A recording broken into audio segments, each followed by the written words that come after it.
but you'd also learn things like the fragility of human life. You'd learn to tell the people that you love them. You'd learn to maybe sit down and enjoy spending time with your wife or your girlfriend when you're having coffee or having dinner. Smell the flowers. Nothing about getting hit at a high impact velocity taught you that. It was the experience of having a near-death moment in your life and getting through it.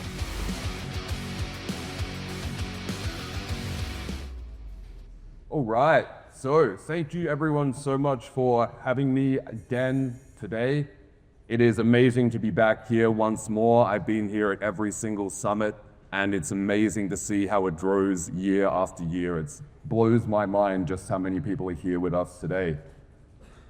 I'm going to do a little bit of a different talk today than I did on the VIP day. VIP day was a very deep clinical dive into some more nuanced and advanced clinical practices.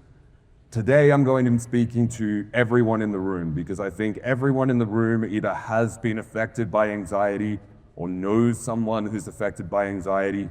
This is something that we can all relate to very strongly. So one thing that I think is very under-discussed these days is just how significant anxiety is in causing a variety of health problems. Now, when we're speaking about anxiety, I think it is absolutely crucial to recognize a couple of things. So, I can guarantee just then everyone had a judgment, a thought, a specific and well-justified reaction. Ali was anxious about losing her security deposit, but everyone in this room is thinking, what the fuck is he doing? Rightly so. We know cigarettes are carcinogenic. We know cigarettes are inflammatory, but what we do not talk enough about is chronic stress as a health epidemic. And if we can look at chronic stress more through the lens that we look at cigarette smoking or the consumption of alcohol, we can really start to understand just how significant this problem is. And I want to break down today for you mechanistically how this is impacting your health, your hormone replacement therapy, but I also want to give you some actionable, pragmatic roadmaps in terms of how to get out of this. So what does chronic stress actually do in the body, and how does this mess you up? And I'm going to be giving kind of a part A to this discussion. Luke Lehman's coming up after me next, and he's going to go deeper into more of these topics so that at the end of both of our talks, you can have a real grasp of what's going on and how to address it from various different angles. So when we are chronically stressed and inflamed, we see an increase in cortisol and adrenaline. We see a decrease in focus, attention, and quality of life. We also see a reduction in 5-alpha reductase. This is the enzyme that drives VHT, which is responsible for creating that androgenic effect, the masculinizing effect that many of us are hoping to achieve from our testosterone replacement therapy. We also see a reduction in natural testosterone production due to stress and a reduction in dopamine activity. What a lot of people don't understand, even though it is very well documented, is that chronic inflammation suppresses the production, synthesis, and increases the reuptake of dopamine. This is a threefold problem that makes life much less enjoyable, much less pleasurable, and you feel much less motivated. This massively changes not just your day-to-day quality of life, but the trajectory of where you're going to end up. We also get increased muscle catabolism. This is jargon for losing your gains. No one in this room wants to lose their hard-earned gains. We get a reduction in sleep quality and exercise recovery, and all of this amalgamates to increasing your risks of the 4 primary diseases of aging, which is cancer, diabetes, heart disease, and ultimately dementia.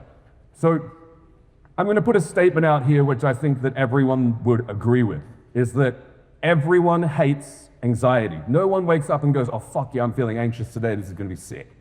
No one has ever thought that. And the people who hate anxiety the most are not the people who have to deal with the problems that anxiety causes in other people. It's anxious people themselves who are absolutely plagued by this syndrome, this state of mind, because it saps all the good out of life. So what's the solution? And I guess the best way to work towards a solution is first identifying that the current model doesn't work. Everyone knows that the current psychiatric model for treating anxiety does not work. SSRI antidepressants cause side effects in 50 to 80% of patients and are outperformed by placebo and/or exercise. This is objective failure proven, as Nico pointed out on day one, by the monoamine hypothesis of depression, this idea that you're depressed and anxious because your brains have broken from birth. This was debunked in the 90s very thoroughly, but it is still the frontline approach for psychiatric treatment of these mental health disorders. Benzodiazepines and tranquilizers work fantastically when the drug's in your system, but they don't actually help much at all because you're numbing the problem that comes back twofold when the drug wears off. This is called a rebound. I don't have a problem with talk therapy. In fact, I'm going to be talking about talk therapy later today. But my problem with talk therapy is that when it goes on for too long, people become hyper-fixated on the problem, not fixated on the solution. So, if you have a look here in this graph, if you look at the column 2 from the right, yes, 2 from the right, you will see the rates of sexual dysfunction from each of these SSRI antidepressants. 78%, 80.3%, 79%. That is shitty odds. You take one of these drugs, your chance of having good quality erections, as the gentleman before me pointed out, is going to very, very much not be in your favor, regardless of all the cock rings that you might want to use. So, the next point I want to bring up here to really bring this to light, and you can do this exercise with me right now, we can make this a little bit interactive, is if you bring into your mind's eye, if you visualize an experience you've had in your life that made you feel embarrassed, something went wrong, you were maybe humiliated, it was a really stressful situation. If you think about that and you visualize that and you bring that into your mind's eye, you will feel a cascade of adrenaline, cortisol, you will feel your heart rate rise. You will have a psychosomatic reaction to this, even though that's not even happening right now. This is because the brain is blind. It's not particularly good at differentiating what's going on out here versus what's going on up here. So, if you attended my talk a couple of years ago in Austin, I did a whole talk about Cars the movie. I love Cars the movie. It's a great movie, but it's also a great analogy for humans. Humans are kind of like a car. It's a complex series of interconnected systems. Nothing really works in isolation. It all comes together to make this amazing thing that is basically the final evolution of Mother Nature's apex predator. But in the movie Cars, the cars are alive. And this is the best way to describe a human. We are a complex machine, but we're also sentient. We make decisions. A lot of the time, shit decisions. But we are making decisions, we are alive, we are inhabiting the machine. We are having a lived experience of how this machine is working, and this is what makes my job really fucking hard. I've been a health coach for 6 years. I've been working in this industry since before health coaching was a thing. I thought I made it up. And since then, I've gone on to become an educator, an author, a speaker, but my background was in biomedical science. And one of the most interesting things that I've seen over the recent years, working with thousands of clients all over the world, working with doctors in over 11 countries, is seeing a lack of understanding of just how the human body actually works. So I'm going to present a holistic solution to a holistic problem. And I know holistic gets a bit of a bad rap because a bunch of people online use it to peddle a whole bunch of nonsense, but the human is a holistic being, and anxiety requires a holistic solution, not just swallowing a pill. So, hormone optimization, health optimization, experiential therapy, not experimental therapy, and the right supplementation can be a multifaceted approach to give us a roadmap out of this. So, I like to define anxiety a little bit differently. I don't know what the textbook definition of anxiety is. I don't care. Anxiety is unfocused, unproductive fear. If I say, hey, I'm going to break into your house in an hour with an axe and try to kill you, that's going to make you anxious. And as you get closer to the hour, you're more anxious about that. That's fair. But generalized anxiety is not really anxiety about any one thing in particular, it's fear. It's chronic fear of nothing at all, and it doesn't serve you. It is a survival mechanism that is malfunctioning. So, the way that I look at this, and Luke's going to talk about this as well, is that if an intervention needs to be made from a medical standpoint, hormone optimization, in terms of optimizing the body's bioidentical sex hormones and thyroid, allows for much better outcomes. We get side benefits, we don't get side effects, because we are working with the body's natural systems. It's like installing Microsoft Office on a Windows computer. It's supposed to be there. So when we optimize the primary sex hormones and thyroid, we also support effective energy metabolism. When the body is able to effectively utilize energy, the vehicle becomes less stressed. And we are embodying the vehicle, so if the vehicle cannot burn energy properly, we are going to rely on the backup fuel source. Adrenaline works great for fight or flight, but when it's chronically activated and it's what you're running on all the time, it's going to break you down faster than you would like. So if we're looking at hormone optimization, this is how we can look at it through the lens of a psychiatric drug. I dropped out of the master's in neuropsychiatry after I did biomedical science. I wanted to learn how to heal the brain, not how to drug people. But I like to look at hormones through the lens that we'd look at a psychiatric drug. So when we restore thyroid and testosterone in a man, as well as optimizing the other neurosteroids if required, we see some pretty cool mechanisms. We see an improvement in dopamine transmission and a restoration of serotonin and norepinephrine balance. We're not pushing these neurotransmitters in one direction or another. We're allowing them to function properly in response to the stimulus. We also get GABA A receptor signaling increase via DHT metabolites. This is the target and mechanism of action of things like Valium and things like Xanax. I like to joke that testosterone and DHT is kind of like a healthy version of a Jaeger bomb. It's something that picks you up and gives you some energy and motivation, but it also allows you to be cool, calm, and collected under stress. This is a fantastic combination for developing the trait of leadership. What is masculinity? What does it mean to be an alpha male? Alpha means leader. Leadership is what we should be striving for. And if we can't lead ourselves, we can't lead anyone else. When we optimize T3 at a receptor level, we now get an increase in 5-alpha reductase production. This allows us to get more of an androgenic effect from testosterone, more masculinizing traits. We get an improvement in energy metabolisms, nutrient assimilation, and when you feel better, you move more. When you move more, your body looks better, your life gets better, you get more natural endorphin releases, and when your car's not running like shit, when you have a nice sports car with a good engine, you're more likely going to take it out for a sports drive because it actually feels good to move. When your body's stressed and sick and inflamed, it doesn't feel good to move. Everything just feels like effort.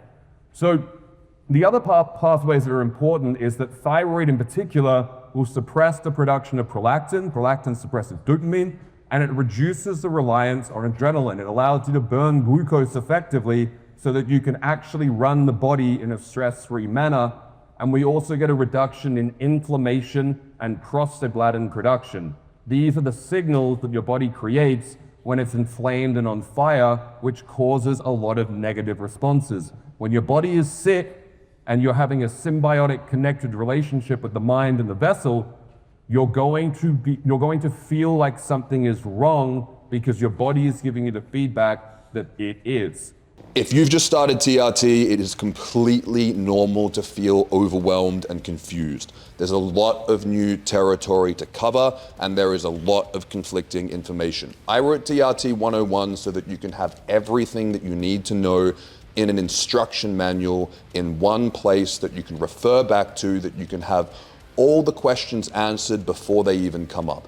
TRT 101 is my best practice approach for TRT from start to finish, and it contains everything that you need to avoid all the challenges and pitfalls that I've seen come up in my clients over the last 5 years. You can check it out via the link below.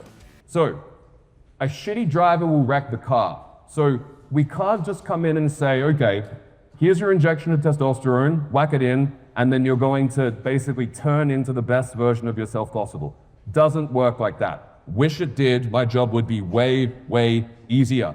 The problem is that testosterone simply rebuilds the foundation. You have to build the house on top. You have to do the work to become the man that you could and should have been all along. This is because we have an interconnected relationship between the body and the mind. And to nourish the body, to have a healthy mind, we start with a healthy body, and we nourish it with healthy food, we nourish it with essential nutrients, good hydration, and the ability to perform without a baseline of physiological stress. Again, we want to be like Lightning McQueen. What we don't want to be like is this sad guy over here.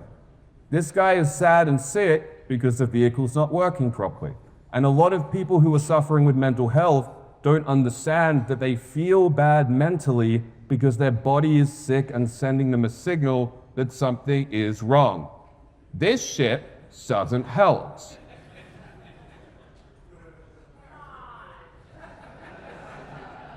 Shots fired at Ali. This does. Sunlight, time in nature, actually sleeping, spending time with people who love you, mindfulness meditation, drinking enough water, eating healthy food that you cook yourself. This is what we need more of. Also, dogs. This is Loki. So, heal the body first and then heal the mind. A strong house will fall if built on a shitty foundation. So, nourish the body with high quality home cooked food. The number one biohack before you get all your gadgets and gizmos is learning to cook healthy food that you actually look forward to eating more than anything that you can get on Uber Eats. That's the biohack.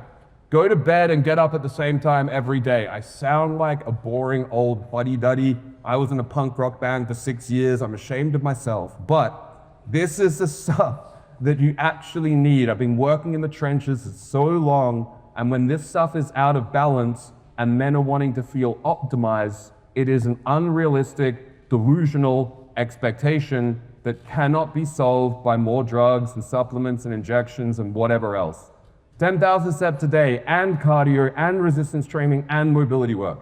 You have to do all of them, especially the one that you're not doing. That's where the highest ROI is. Drink more fucking water. The body needs to be hydrated. So, put the energy drinks away, put a bottle of water down, you will feel better. If supplements are required, again, supplements are the cherry on top. If you ignore all this and take the supplements, you might be a little bit better. But if you ignore the supplements and do the rest, you'll be much better off. I like a foundation of a high-quality, comprehensive multivitamin, like a Thorne Basic Nutrients, 3 to 4 grams of combined EPA, DHA per day, 4 to 800 milligrams of magnesium glycinate, as well as 5 to 10,000 IU of vitamin D. This is a good foundation to give your body the essential stuff that it needs to do the stuff that you want it to do. Jordan Peterson has a really good quote, and I think this is one of the best places to address when it comes to anxiety is competence creates confidence. If you are a welder and you are the best welder you know, you've mastered your craft, you've mastered your trade. If you walk into another room, like this room, for example, that has nothing to do with welding, you will feel more confident because you have achieved mastery and skill in an area of life that brings value to yourself and others. Mastering something, getting really good at something, and becoming extremely competent in something that you've worked to achieve is one of the best ways to build confidence that exudes in all aspects of your life. So, experiential therapy is something I'm a big fan of. And I think talk therapies can be a good foundation. It can allow people to understand the direction they need to go, where things are coming from, but it's not going to solve anything. It's going to allow you to have a piece of the puzzle so that you can do the work. So I like to look at the yin and yang approach. And this is what I've seen work for me, work for thousands of men I've worked with. It does a fantastic job, but the uptake is lower because you have to do something, not just take another pill. So daily mindfulness meditation. What this allows you to do is practice the skill of focusing your mind on what you want to focus it on. You learn to ignore the negative thoughts that don't serve you and actually do what you need to do, not what you want to do. This allows you to have a track record of keeping your word to yourself, keeping your word to others, and setting and achieving long-term goals. This is good for building self-esteem. If you can't keep your word to yourselves, you can't expect others to follow you or keep their word to you.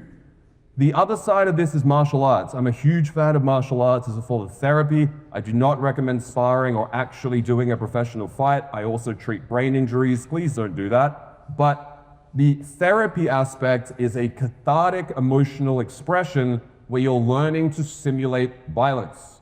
This is a hyper-stressful, short-term acute period that by association makes everything else seem easier. If you get overwhelmed by making your bed and cleaning your room and just organizing your life, maybe opening your email inbox, if you think that's overwhelming, try doing martial arts. If you do that martial arts a couple of times a week with a one-on-one male mentor who's teaching you a vital skill, everything by association seems easier. This is exposure therapy, and it's increasing your threshold to stress, which reduces your baseline anxiety. So, here's a bit of a prescription, and this is a roadmap. We actually need tangibles, right? So 10 minutes of mindfulness meditation a day. You can use Headspace, you can use Waking Up. I'm sure there are other apps. I like Headspace, I think it's the best. Complete 60 days in a row. Life happens, you might skip a day, that's fine. If you skip 2 days, you go back and start it again. This is because when I was involved in a clinical trial on mindfulness meditation, we found that 8 weeks of 10 minutes of daily mindfulness meditation shrunk the amygdala, the alarm bell that signals the adrenal glands, and it actually grew the prefrontal cortex, which is responsible for focus, attention, and impulse control. But you have to do it every day. The other one is martial arts, a private one-on-one session doing pad work, bag work, simulating, not actually fighting, will allow you to have a male mentor that you can work with to build this skill. If needed, a talk therapy session or 2 over this 60-day period may help you get to the bottom of where some of these things are coming from. If you are the person who goes through this and actually completes this, you will be a completely different person when you come out the other side, and it will serve you in more ways than one. So, I'd like to leave you on a thought, and then we're going to do a little bit of an interactive thing. What would you learn if you were to be hit by a bus and you survive? Firstly, you'd learn to probably look both ways before you cross the street. Getting hit by a bus hurt. Basics, right? But you'd also learn things like the fragility of human life. You'd learn to tell the people that you love them. You'd learn to maybe sit down and enjoy spending time with your wife or your girlfriend when you're having coffee or having dinner. Smell the flowers. Nothing about getting hit at a high impact velocity taught you that. It was the experience of having a near-death moment in your life and getting through it. Experiential therapy teaches you a lot because a lot of us learn by doing, not by speaking. So, I'm going to take a couple of minutes here. I've got a bit of time left. I've decided that. I don't know if I actually have time left. But 2 minutes. This only works if everyone does it. So, first, I want everyone to put your mobile phone on the table. I promise I'm not going to steal it. Every single person need 100% involvement on this. And I want you to sit down. You're already seated. Well done. And I want you to close your eyes. And in your own time, I just want you to start taking some deep breaths in through the nose and then breathing out through the mouth. And I just want you to repeat that 2 or 3 more times just in your own time. And when you're ready, I'd like you to bring into your mind's eye, into your imagination, something that you're grateful for. Might be a person, a thing, an experience, a place. But I want you to really visualize what that is. No one's watching. except me. And what I want you to do is give yourself permission to smile.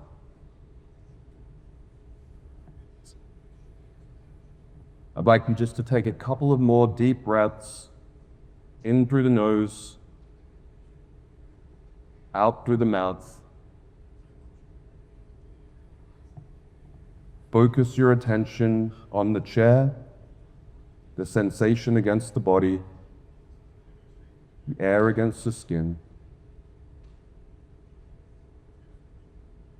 And just take a moment to be present.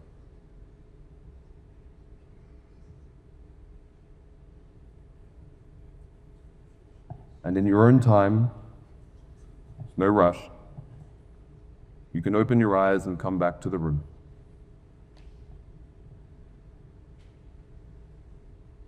And what I want to leave you with today is a reflection of how you feel now that you've done that short 1-minute exercise, and if this is something that you think you could work into your day-to-day life, and also if the room feels different now that everyone has done that together. That's it for today, ladies and gentlemen. Thank you for your time. Many of the side effects that they experience when correcting this are due to the biological consequences of chronic inflammation. It's important to support and adjust the TRT and supplement protocol for the patient in terms of where they're at now based on their different state of health at baseline. Daily injections actually do lead to a natural slight fluctuation in levels because of these pharmacokinetic peaks. So just like caffeine has a half-life of 8 hours, it doesn't have a gradual increase at up to 4 hours and then a gradual decrease in the desired effects.